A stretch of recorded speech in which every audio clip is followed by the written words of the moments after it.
Hello student, welcome to Geographia. সকলেই ভালো আছো নিশ্চয়। আগের দিন আমরা দ্বাদশ শ্রেণীর ভৌমজলের শ্রেণীবিভাগ ও প্রস্রবণ নিয়ে আলোচনা করেছিলাম। আজ আমরা এই চ্যাপ্টারেরই আরেকটি গুরুত্বপূর্ণ অংশ কার্স্ট ভূমিরূপ নিয়ে আলোচনা করব। আলোচনা শুরু করার আগে তোমাদের জানিয়ে রাখি, দ্বাদশ শ্রেণীর ভূগোলের এই প্রথম চ্যাপ্টারের অনেকগুলো বিষয়ে আমরা আলোচনা করেছি। সেই ভিডিওগুলোর লিঙ্ক তোমাদের সুবিধার জন্য ওপরে দিয়ে দিলাম, চাইলে দেখে নিতে পারো। এবার আমরা মূল আলোচনায় ফিরে আসি। আজ আমাদের আলোচনার বিষয় হচ্ছে কার্স্ট ভূমিরূপ। এই কার্স্ট হচ্ছে একটি জার্মান শব্দ। এটি ইন্দো ইউরোপীয় শব্দ কার থেকে এসেছে, যার অর্থ হচ্ছে শিলা। স্লোভেনিয়া কার্স্ট শব্দের অর্থ হচ্ছে উন্মুক্ত প্রস্তরময় ভূমি, বেয়ার রকি গ্রাউন্ড। ভূমিরূপ বিদ্যায় সেজন্য কার্স্ট হচ্ছে সেই সমস্ত ভূখণ্ড যেখানে জলের দ্রবণ ক্রিয়ায় ভূপৃষ্ঠ এবং উপপৃষ্ঠীয় শিলা দ্রবীভূত হয় আর শিলার রাসায়নিক ও ভৌত ধর্মের পরিবর্তন ঘটে, আর সেই সঙ্গে সঙ্গে বৈশিষ্ট্যপূর্ণ ভূমিরূপ ও জলনির্গমন প্রণালী গঠিত হয়। এইরূপ ভূমিরূপের আদর্শ বিকাশ যুগোস্লাভিয়ার আড্রিয়াটিক সাগরের তীরবর্তী অঞ্চলে লক্ষ্য করা যায়। এই অঞ্চলের নাম অনুসারে পৃথিবীর যেসব স্থানে বা যে অঞ্চলে এই জাতীয় ভূমিরূপ গড়ে ওঠে সেই সব অঞ্চলকে কার্স্ট অঞ্চল বা কার্স্ট রিজিয়ন বলে।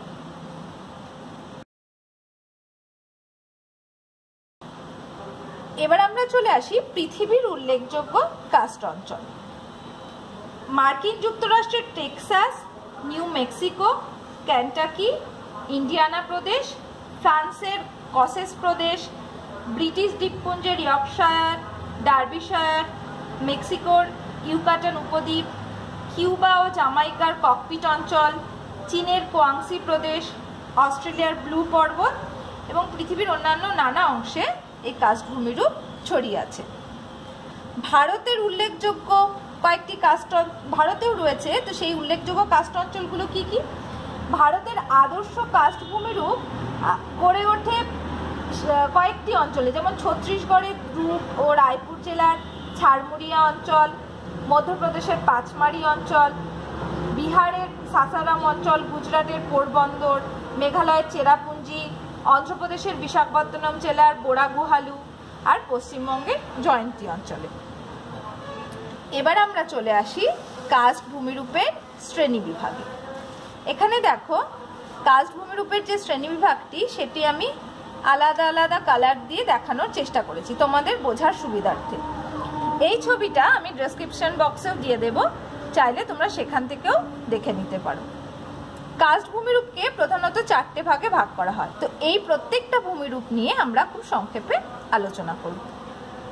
প্রথম আমরা জানব পৃষ্ঠীয় ভূমিরূপ সম্পর্কে। পৃষ্ঠীয় ভূমিরূপ বা সারফেস ল্যান্ডফর্ম, তার মধ্যে প্রথম যেটা আছে সেটা হচ্ছে টেরা রোসা। টেরা শব্দের অর্থ হচ্ছে মৃত্তিকা আর রোসা শব্দের অর্থ হচ্ছে লাল। সুতরাং টেরা রোসা কথার প্রকৃত অর্থ হচ্ছে এক ধরনের লাল মাটি। চুনাপাথরের স্তরের মধ্য দিয়ে কার্বনিক অ্যাসিড যুক্ত জল বিশুদ্ধ চুনাপাথর দ্রবীভূত হয়ে অপসারিত হয়, কিন্তু চুনাপাথরের যে সূক্ষ্ম লাল লৌহ যৌগ থাকে সেই লৌহ যৌগটা অদ্রাব্য বলে ভূপৃষ্ঠের ওপরে জমে থাকে, ফলে ভূপৃষ্ঠের উপরিভাগে কর্দমাক্ত এক ধরনের লাল মাটির সৃষ্টি হয়। এই লাল মাটিকেই বলা হয় টেরা রোসা। দ্বিতীয় হচ্ছে দ্রবণ খাত বা সলিউশন পিট। চুনাপাথর গঠিত অঞ্চলে খাড়া ঢালযুক্ত অঞ্চলে দ্রবণের ফলে অনেক সময় অগভীর গর্ত আর খাঁজের সৃষ্টি হয়। এইসব অগভীর গর্ত বা খাঁজকে দ্রবণ খাত বলা হয়। এদের বর্ষণ গর্ত বা রেনপিটও বলা হয়। এদেরকে তিনটে ভাগে ভাগ করা হয়েছে। প্রথম হচ্ছে ল্যাপিস ও কারেন। এই ল্যাপিস বা কারেন কি? খাড়া ঢালু চুনাপাথরের স্তরে দ্রবণকে অনেক সময় দীর্ঘায়িত খাঁজের সৃষ্টি হয়। এর ফলে দ্রবণ খাত সরল রেখার ন্যায় সমান্তরালে একাধিক খাঁজে বিভক্ত থাকে। এই খাতযুক্ত দ্রবণ খাত বিশিষ্ট ভূমিরূপকে ফরাসি ভাষায় বলা হয় ল্যাপিস, জার্মান ভাষায় একে বলা হয় কারেন। এই কারেন্টকে আবার তিনটে ভাগে ভাগ করা হয়েছে, রিলেন কারেন্ট, রিনেন কারেন্ট আর ট্রিট কারেন্ট। রিলেন কারেন্ট কি? অতি সূক্ষ্ম জলধারায় কাস্ট অঞ্চলে ক্ষয়কাজের ফলে অসংখ্য ঘন সন্নিবিষ্ট যে দ্রবণ খাতের সৃষ্টি হয় তাকে রিলেন কারেন্ট বলে। আর মৃদু ঢালযুক্ত আবরণহীন চুনাপাথর অঞ্চলে অপেক্ষাকৃত বড় জলধারার ক্ষয়কার্যের ফলে সৃষ্ট যে খাত তাকে বলা হয় রিনেন কারেন্ট। আর ট্রিট কারেন্ট কাকে বলে? জলধারার দ্রবণ কার্যের ফলে সৃষ্ট সমতল তলদেশ বিশিষ্ট দ্রবণ খাতকে ট্রিট কারেন্ট বলা হয়। এবার আমরা দ্রবণ খাতের দ্বিতীয় যে শ্রেণী অর্থাৎ গ্রাইক ও ক্লিন্টস সেই আলোচনায় চলে আসছি। চুনাপাথরযুক্ত অঞ্চলে কার্বনিক অ্যাসিড মিশ্রিত জলের ক্ষয়কার্যের প্রধান ধাপই হচ্ছে ক্লিন্ট ও গ্রাইক। বৃষ্টির জলে চুনাপাথর দ্রবীভূত হয়ে থাকে, তার ফলে অনেকগুলো গর্ত সৃষ্টি হয়। এই গর্তগুলো ক্রমশ বিস্তৃত এবং প্রসারিত হয়ে বিচ্ছিন্নভাবে দাঁড়িয়ে থাকে। এই খাতের যে অংশগুলো সেইগুলোকে বলা হয় গ্রাইক, আর উপরের যে উত্থিত অংশগুলো চায়ের মতো যেগুলো দেখতে হয় সেগুলোকে বলা হয় ক্লিন্ট। এবার আমরা চলে আসি অবনত ভূমিরূপের আলোচনায়। অবনত ভূমিরূপ বা ডিপ্রেশনাল ল্যান্ডফর্ম, এই ডিপ্রেশনাল ল্যান্ডফর্মকে অনেকগুলি ভাগে ভাগ করা হয়েছে। আমি এখানে 10টা ভাগের কথা বললাম, আর এই প্রত্যেকটা ভাগ একটা অপরের সঙ্গে কিন্তু যুক্ত।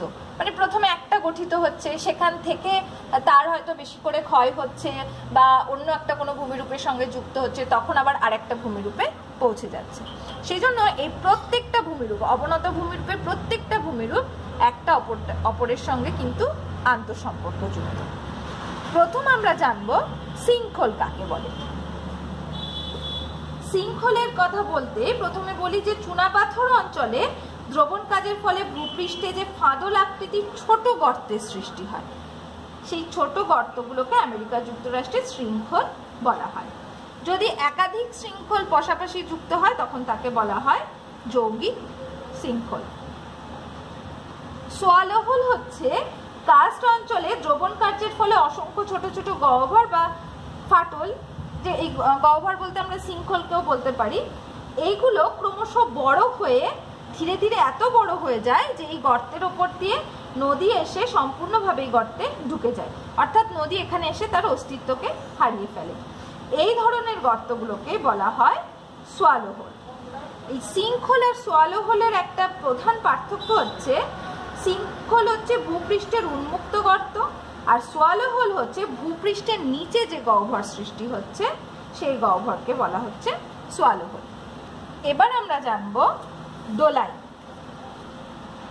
ডোলাইন হচ্ছে প্রকৃতপক্ষে শৃঙ্খলেরই নামান্তর।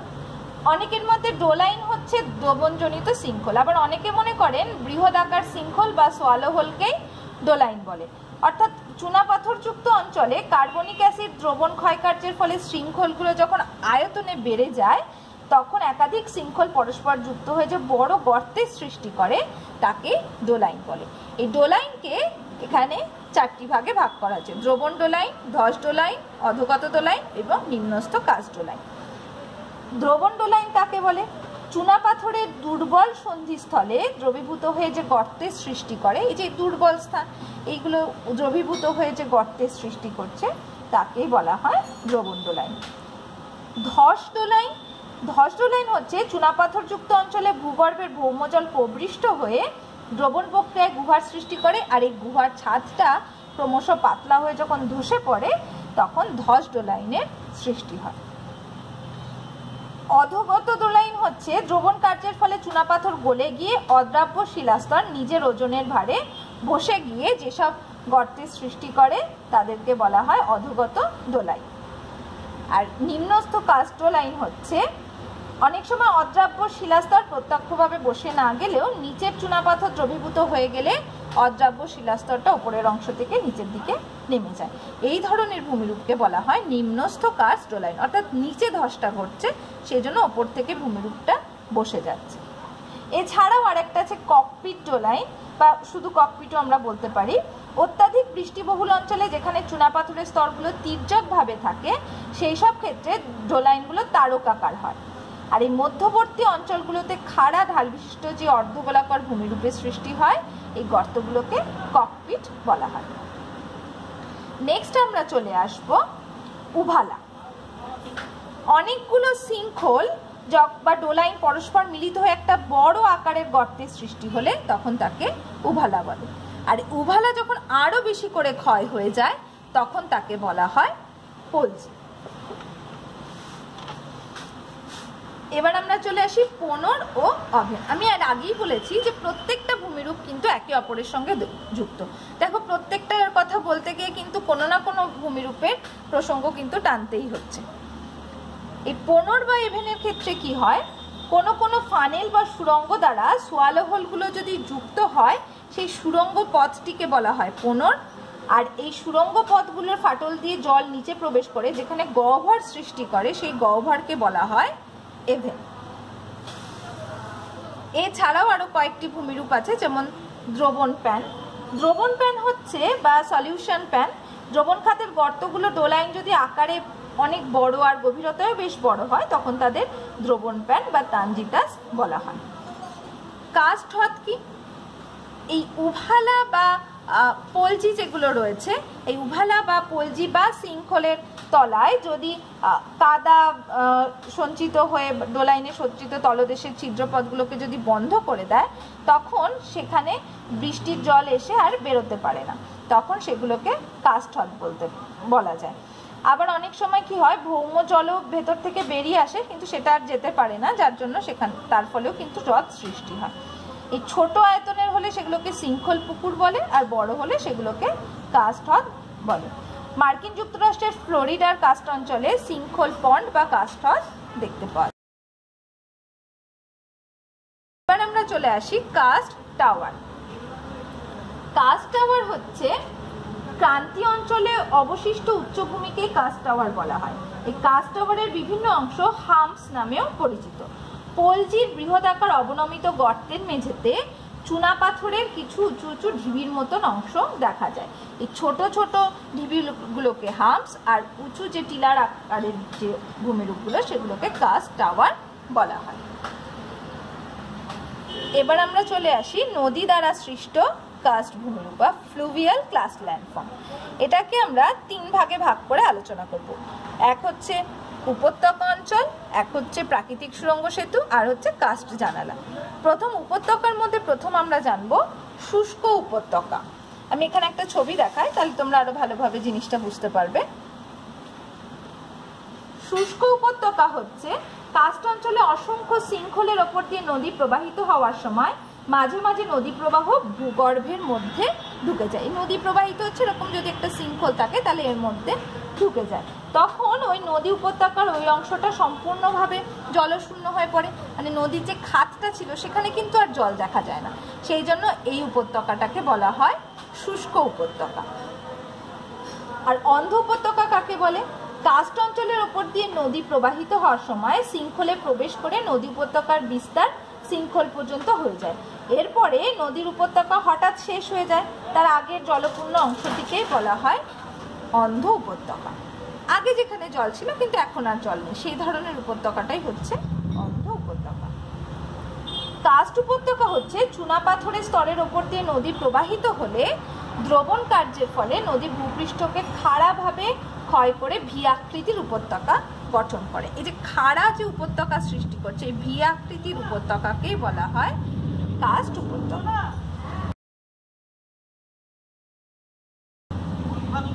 এবার আমরা চলে আসব প্রাকৃতিক সুড়ঙ্গ ও সেতু। চুনাপাথরযুক্ত অঞ্চলের ওপর দিয়ে প্রবাহিত নদী সিঙ্কহোলের মধ্যে দিয়ে যখন ভূগর্ভে প্রবেশ করে তখন দ্রবণ ক্ষয়ের ফলে ভূগর্ভে সুড়ঙ্গের সৃষ্টি হয়। এই সুড়ঙ্গকে বলা হয় প্রাকৃতিক সুড়ঙ্গ। এই প্রাকৃতিক সুড়ঙ্গে দুটো কাস্ট জানালা যদি পাশাপাশি অবস্থান করে, মানে অর্থাৎ উপরে যদি কোনো ছিদ্রপথ সৃষ্টি হয় তখন সেগুলোকে বলা হয় কাস্ট জানালা, যার মধ্যে দিয়ে কিন্তু ভেতরে যে নদীটা প্রবাহিত হচ্ছে সেটা দেখা যায়। এই দুটো কাস্ট জানালা যদি পাশাপাশি অবস্থান করে তাহলে তার মাঝের অংশটা ব্রিজের আকারে অর্থাৎ সেতুর আকারে অবস্থান করে। একেই বলা হয় প্রাকৃতিক সেতু বা ন্যাচারাল ব্রিজ। লাস্ট যে শ্রেণীর কথা আমরা জানবো, সেটা হচ্ছে ভূগর্ভে গঠিত ভূমিরূপ অর্থাৎ সাবটেরেনিয়ান কার্স্ট ল্যান্ডফর্ম। এখানে দুটো ভাগ আছে, এক হচ্ছে ক্ষয়জাত ভূমিরূপ আর একটা হচ্ছে সঞ্চয়জাত ভূমিরূপ। ক্ষয়জাত ভূমিরূপের দুটো ভাগ, গুহা আর ভূগহ্বর। যখন এরকম প্রাকৃতিক সুড়ঙ্গ বা সেতু তৈরি হচ্ছে, সেখান থেকে যখন ছোট গর্তের সৃষ্টি হয় তখন সেটাকে বলা হয় গুহা। আর এই গুহার আকারটা যখন অনেক বড় হয়ে যায় ক্ষয়ের ফলে, তখন সেটাকে বলা হয় ভূগহ্বর বা ক্যাভার্ন। সঞ্চয়জাত ভূমিরূপের মধ্যে এই সঞ্চয়জাত ভূমিরূপকে প্রথম আমরা যে ভাগটা জানবো সেটা হচ্ছে ড্রিপস্টোন। ড্রিপস্টোন হচ্ছে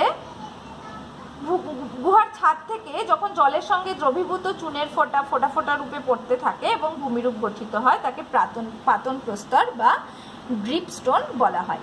এই ড্রিপস্টোনের মধ্যে কিন্তু এই স্ট্যালাকটাইট, স্ট্যালাকমাইট, স্তম্ভ এবং হেলিকটাইট গড়ে ওঠে। প্রথমে আমরা জানি স্ট্যালাকটাইটটা কি।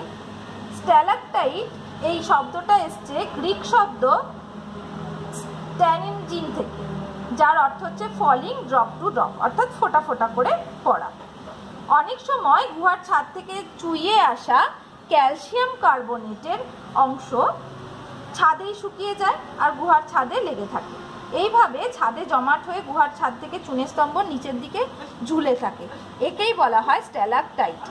এটা বোঝার জন্য আমি একটা সহজ উদাহরণ দিই। তোমরা যাদের বাড়িতে ফ্রিজ রয়েছে, ডিপ ফ্রিজে দেখবে মাঝে মাঝে যখন খুব বরফের পরিমাণটা বেশি হয়ে যায়, তখন ওপরের দিক থেকে এরকম বরফ ঝুলে ঝুলে থাকে। এখানেও ব্যাপারটা ঠিক অনেকটা সেরকম। দেখো, এই যে একটা গুহা, এই গুহার মধ্যে এই চুনা পাথরযুক্ত জল পড়তে পড়তে এখানেই শুকিয়ে জমে যাচ্ছে, যেটা গুহার ছাদ থেকে ঝুলে থাকছে, এটাকে বলা হয় স্ট্যালাকটাইট। এইরকমই নিচের দিকে এই ফোঁটা ফোঁটা হয়ে জমতে জমতে যখন উঁচু হয়ে যায়, নিচ থেকে ওপরের দিকে আস্তে আস্তে জমতে জমতে উঁচু হচ্ছে, তখন সেটাকে বলা হয় স্ট্যালাকমাইট। আর একটা স্ট্যালাকটাইট আর স্ট্যালাকমাইট যখন যুক্ত হয়ে যায়, তখন সেটা পিলার বা স্তম্ভের আকারে থাকে, এটাকে বলা হয় গুহাস্তম্ভ বা কেভ পিলার। হেলিকটাইট হচ্ছে গুহার ছাদের ঝুলন্ত স্তম্ভগুলো অনেক সময় লম্বভাবে প্রসারিত না হয়ে হেলানোভাবে বা বক্রভাবে এলোমেলোভাবে থাকে, এদেরকে বলা হয় হেলিকটাইট। নেক্সট আমরা চলে আসব ফ্লোস্টোন বা প্রবাহ প্রস্তর। ফ্লোস্টোন কাকে বলে? প্রবাহমান জলের সঞ্চয় কার্যের ফলে যে ভূমিরূপ সৃষ্টি হয় তাদেরকে প্রবাহ প্রস্তর বলে। আর প্রান্ত প্রস্তর বা রিমস্টোন হচ্ছে গুহার বক্ষে উপচে পড়া জল প্রবাহের ফলে গুহার প্রান্তে যেসব ভূমিরূপ গড়ে ওঠে তাদেরকে প্রান্ত প্রস্তর বা রিমস্টোন বলা হয়। নেক্সট হচ্ছে ড্রেপ বা কার্টেন। ড্রেপ বা কার্টেন নামটা শুনে বুঝতে পারছো, অনেকটা আমরা কার্টেন বলি পর্দা বা একটা আড়ালকে। তো এইরকম একাধিক স্ট্যালাকটাইট যদি পাশাপাশি থাকে, তখন এই পাশাপাশি স্ট্যালাকটাইটের যে সমাবেশ, এই পাশাপাশি স্ট্যালাকটাইটের সমাবেশকে বলা হচ্ছে ড্রেপ বা কার্টেন।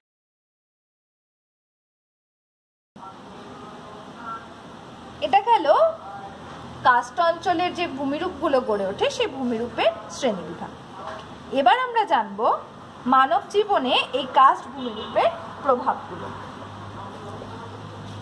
আমরা আগেই বলেছি যে পৃথিবীর খুব কম জায়গাতে, খুব অল্প জায়গাতে এই কার্স্ট ভূমিরূপ দেখতে পাওয়া যায়। তো যেসব জায়গায় দেখতে পাওয়া যায় সেখানে কার্স্ট ভূমিরূপের কতগুলি প্রভাব রয়েছে। প্রথম হচ্ছে খনিজ সম্পদ। কার্স্ট অঞ্চলে চুনাপাথর, ডলোমাইট, ক্যালসাইট প্রভৃতি খনিজ সম্পদে পরিপূর্ণ। বিভিন্ন রাসায়নিক ও ইস্পাত শিল্পে এই খনিজ দ্রব্যগুলোর চাহিদা রয়েছে। দ্বিতীয় হচ্ছে আশ্রয়স্থল।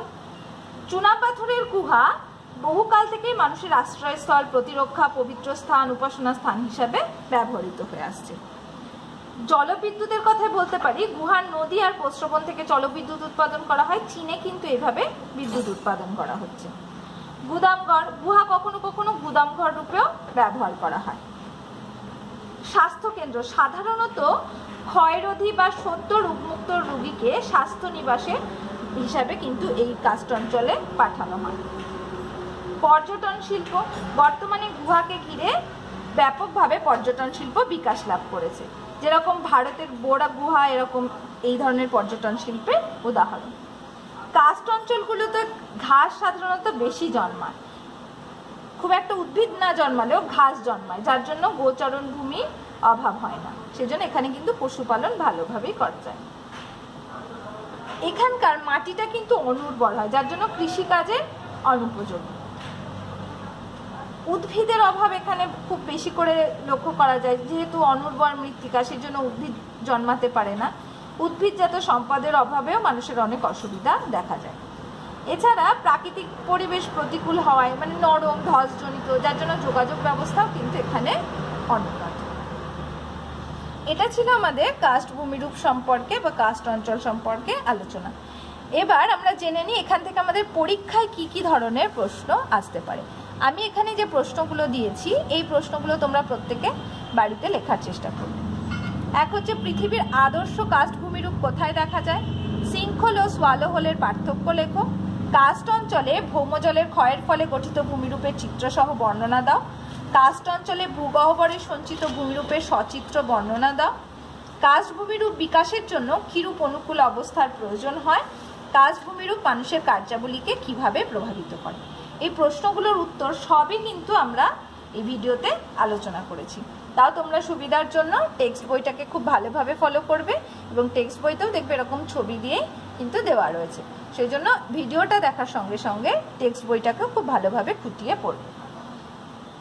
এরপরের দিন আমরা সমুদ্র তরঙ্গের ফলে সৃষ্ট যে ভূমিরূপ সেগুলো নিয়ে আলোচনা করবো, মানে সামুদ্রিক প্রক্রিয়া এবং তার সংশ্লিষ্ট ভূমিরূপ নিয়ে আলোচনা করবে। এই পরের আলোচনা নোটিফিকেশনটা পেতে চ্যানেলটিকে অবশ্যই সাবস্ক্রাইব করবে আর বেল বাটনটিকে প্রেস করে রাখবে। তোমাদের আজকের আলোচনা কেমন লাগলো সেটাও কিন্তু আমাকে কমেন্ট বক্সে জানিও। এছাড়াও এই আলোচনা থেকে তোমাদের যদি কোনো প্রশ্ন থাকে সেটাও আমাকে কমেন্ট বক্সে জানাতে পারো। সবাই সুস্থ থেকো, ভালো থেকো।